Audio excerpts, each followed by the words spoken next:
اور مدینہ شریف کے اندر جو سب سے زیادہ غریب ہو، سب سے زیادہ مفلس ہو، ان پر یہ کھجوریں صدقہ کر دے، ان کو یہ کھجوریں بانٹ دے، تیرے لیے تیرا کفارہ ہو جائے گا۔ اتنا سننا تھا، وہ پھر منہ کو نیچے کرتے ہیں اور بولتے ہیں یا رسول اللہ، مدینہ شریف کے اندر، پورے مدینے میں جہاں تک میرے علم کی رسائی ہے، جہاں تک میں لوگوں کو جانتا ہوں، تو میری نظروں میں مجھ سے زیادہ کوئی غریب نہیں ہے۔ اتنا سننا تھا، میرے نبی صلی اللہ علیہ وسلم مسکرائے۔ راوی کا بیان ہے، سرکار اس طرح سے مسکرائے کہ آپ کے دانت بھی دکھ گئے تھے۔ میرے نبی مسکراتے ہیں اور مسکرانے کے بعد کہتے ہیں کہ اچھا ایسا کر، یہ کھجوریں لے جا اور اپنے اہل و عیال کو ہی کھلا دے، اپنے بچے کو ہی کھلا دے، اپنے بچوں کو، اپنی نسل کو ہی کھلا دے، اور تیرا کفارہ ہو گیا۔ سبحان اللہ ثم سبحان اللہ، یہ میرے نبی کا پاور ہے، یہ میرے نبی کا اختیار ہے۔ زمین کو آسماں کر دیں، سریا کو سرا کر دیں، زمین کو آسماں کر دیں، سریا کو سرا کر دیں، نبی مختار کل ہیں، جس کو جو چاہیں عطا کر دیں، جہاں میں ان کی چلتی ہے وہ دم میں کیا سے کیا کر دیں، زمین کو آسماں کر دیں، سریا کو سرا کر دیں۔ یہ میرے نبی کی پاور ہے۔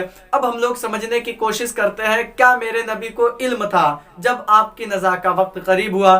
کئی واقعات ایسے بیان بھی ہو چکے ہیں، لیکن بڑا خوبصورت واقعہ بت دلیل، ایک دلیل کے ساتھ آپ حضرات تک پہنچایا جائے گا۔ مشکات شریف کی حدیث پاک صفحہ نمبر 540 پر یہ لکھی ہوئی ہے، جس کے بارے میں آتا ہے کہ ایک روز میرے نبی صلی اللہ علیہ وسلم ممبر پر جلوہ افروز تھے۔ سرکار مدینہ صلی اللہ علیہ وسلم خطبہ دے رہے تھے اور اپنے صحابہ سے باتیں بیان کر رہے تھے۔ اچانک سے آپ نے بولا، اے میرے صحابیوں، کیا تم جانتے ہو کہ پوری دنیا کے پردے پر اللہ نے ایک بندہ ایسا بنایا ہے جو اپنی مرضی سے جب تک چاہے جیے، جب تک چاہے اپنی سانسوں کو چلاتا رہے، دنیا پر چلتا پھرتا رہے، اور وہ جب چاہے اپنی مرضی سے تو اپنے رب کی رضا کے لیے، اس کی خوشی کے لیے اس سے ملاقات کرے۔ یہ اللہ نے اس کو اختیار دیا، اس کے علاوہ یہ اختیار کسی کے پاس نہیں ہے۔ اتنا سننا تھا، اس کے آگے میرے نبی فرماتے ہیں، اے صحابیوں، اب وہ بندہ اپنے رب سے ملاقات کے لیے پریشان ہے، اپنے رب سے ملاقات کرنے کے لیے جا رہا ہے، رخصت ہونے والا ہے۔ اتنا سننا تھا، حضرت ابوبکر صدیق رضی اللہ تعالی عنہ کی آنکھوں میں آنسو آ گئے اور آپ نے رونا شروع کر دیا۔ تمام صحابہ نے دیکھا حضرت ابوبکر رو رہے ہیں، باقی سب متعجب ہیں، سب پریشان ہیں، آخر وجہ کیا ہے، سبب، ریزن کیا ہے کہ ابوبکر اچانک سے رونے لگے۔ کچھ ہی دن گزرے کہ میرے نبی صلی اللہ علیہ وسلم کا وصال ہو گیا۔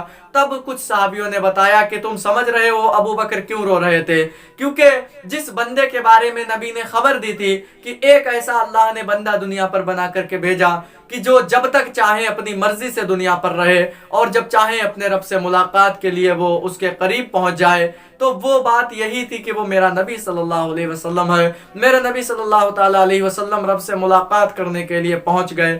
اب حضرت ابوبکر صدیق رضی اللہ تعالی عنہ کی بات سمجھ میں آ گئی۔ کیوں؟ کیونکہ حضرت صدیق اکبر میرے نبی صلی اللہ علیہ وسلم کے سچے پکے یار ہیں، یار غار مصطفیٰ بھی آپ کو کہا جاتا ہے۔ بڑی محبت تھی میرے نبی کو۔ اب ہم لوگ سمجھنے کی کوشش کرتے ہیں، کیا واقعی میں ہمارے نبی قبر کے اندر زندہ ہیں؟ تو ہم لوگ بڑے خوبصورت واقعے کے ساتھ اس کو سمجھیں گے۔ کتاب کا نام تذکرۃ الاولیاء، صفحہ نمبر تذکرۃ الاولیاء صفحہ نمبر 246 پر یہ نبی کی صلی اللہ علیہ وسلم کی حیات مبارکہ کے بعد کی زندگی، قبر انور کی زندگی لکھی گئی ہے کہ ہمارے اور آپ کے امام، جن کے مسلک پر ہم اور آپ چلتے ہیں، حضرت امام اعظم ابو حنیفہ رضی اللہ تعالی عنہ، حضرت امام اعظم مدینہ منورہ سرکار مدینہ صلی اللہ علیہ وسلم کے دربار میں حاضری کے لیے گئے۔ آقا کے مزار انور کے پاس پہنچنے کے بعد عقیدت سے، محبت سے سرکار کو سلام پیش کرتے ہیں۔ کس انداز سے آپ نے سلام کیا؟ السلام علیکہ یا سید المرسلین، السلام علیکہ یا سید المرسلین۔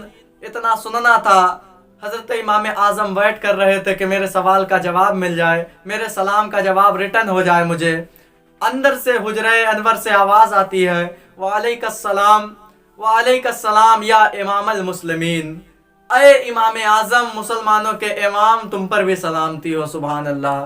تو امام اعظم فرماتے ہیں کہ مجھے میرے سلام کا جواب ملا، اور سلام کا جواب یا کسی بات کا، سوال کا جواب وہی دے سکتا ہے جو واقعی میں زندہ ہے۔